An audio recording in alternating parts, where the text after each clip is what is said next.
Greater Noida के विक्रांत तोगड़ ने अपने गांव खेड़ी भनोता के साथ साथ पूरे जिले का नाम रोशन किया है। विक्रांत तोगड़, और आपको बता दें कि नेशनल वाटर हीरो के अवार्ड से उन्हें नवाजा गया है और इस अवार्ड के मिलने के बाद से विक्रांत के परिवार और पूरे जिले में खुशी की लहर है। ये अवार्ड जल शक्ति मंत्रालय भारत सरकार की तरफ से दिया गया है। उनसे खास बातचीत की है हमारे संवाददाता राजकुमार चौधरी ने। सुनिए। जल ही जीवन है, इस मर्म को समझा है भारत सरकार ने। मोदी सरकार ने एक निर्णय लिया और उस निर्णय के तहत पूरे देश से ऐसे लोगों का चयन किया जो लोग जल और पर्यावरण के लिए काम कर रहे हैं। पूरे देश से 1300 लोगों ने इसके लिए एंट्री की और उसके बाद 8 लोगों का चयन हुआ। आज हमारे साथ उन्हीं 8 लोगों में से एक वाटर हीरो जो जनपद गौतम बुद्ध नगर के खेड़ी भनोता गांव से बिलोंग करते हैं, ऐसे पर्यावरणविद विक्रांत तोगड़ साहब से जानने का प्रयास करेंगे कि विक्रांत तोगड़ ने अपने जीवन में इसकी शुरुआत कहां से की, पर्यावरण के प्रति उनका प्रेम कहां से उत्पन्न हुआ और किन किन कठिनाइयों से लेके वो आज तक यहाँ पहुंचे हैं।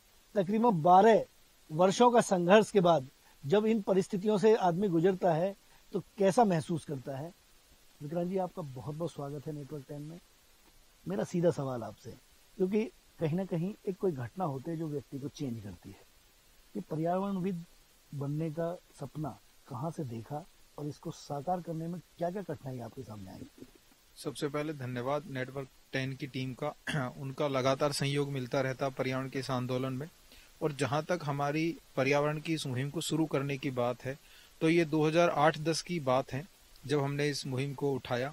और ये प्रेरणा जो मिली हमें कहीं ना कहीं समाज से, अपने गांव से, परिवार से ही मिली, क्योंकि हमारी दादी जी वो भी पेड़ लगाती थी और किसान पृष्ठभूमि से जुड़े हुए हैं। तो हम जो भी देखते हैं गांव में हमेशा प्रकृति के आसपास ही जीवन एक तरह से ठहरता है और पूरी दिनचर्या में पर्यावरण का एक बहुत ज्यादा तालमेल रहता है। तो प्रेरणा परिवार समाज से ही मिली। और 2010 में क्योंकि आप देख रहे हैं कि जिस तरह से विकास हो रहा था, क्योंकि नोएडा ग्रेटर नोएडा एनसीआर यानी दुनिया का सबसे ज्यादा एक तरह से डेवलप एरिया है और यहाँ तमाम विकास योजनाएं चल रही हैं। उनमें पानी का बहुत ज्यादा दोहन हो रहा था। बिल्डर तमाम पानी का दोहन करके बिल्डिंग बना रहे थे। वहां से ये चीज शुरू हुई और सबसे पहले हमने गांव खेड़ी भनोता में वर्ष 2010 मई में एक रैली निकाली थी जिसमें पानी की बात की थी। गांव से रैली खेड़ी तक गई थी। खेड़ी भनोता दोनों गांव में जागरूक किया। वहां से काफी युवा हमारे साथ आए। कुछ लोग उस दौरान हंसे कि भाई क्या शोर मचाते जा रहे हैं, लेकिन ज्यादातर ने सपोर्ट किया। 1-2% हंसे, लेकिन उन हंसने वालों ने भी मोटिवेट किया और जो हमारे साथ है उन्होंने तो आज तक सहयोग कर ही रहे हैं।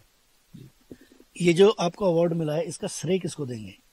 इस अवार्ड का श्रेय जो है हमारे परिवार और दोनों गांवों को जाएगा, क्योंकि गांव खेड़ी भनोता में पहले से ही एजुकेशन के मामले में इस पूरे क्षेत्र में ज्यादा रहा है, अग्रसर रहे हैं। हमें बचपन से ही एक स्कूल देखने को मिला, नेताजी सुभाष चंद्र बोस इंटर कॉलेज, और वो स्कूल का नाम भी ऐसे क्रांतिकारी के नाम पे रखा गया।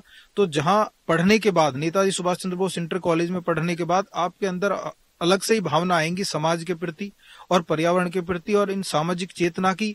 हमें कहीं ना कहीं यहीं से वो बीज अंकुरित हुए। तो दोनों गांवों को या परिवार को ये हमारा अवार्ड समर्पित है। यदि भावना है तो निश्चित तौर पर जीने का मकसद मिल जाता है। वीडियो जर्नलिस्ट रमन सिन्हा के साथ राजकुमार चौधरी, खेड़ी भनोता, नेटवर्क 10।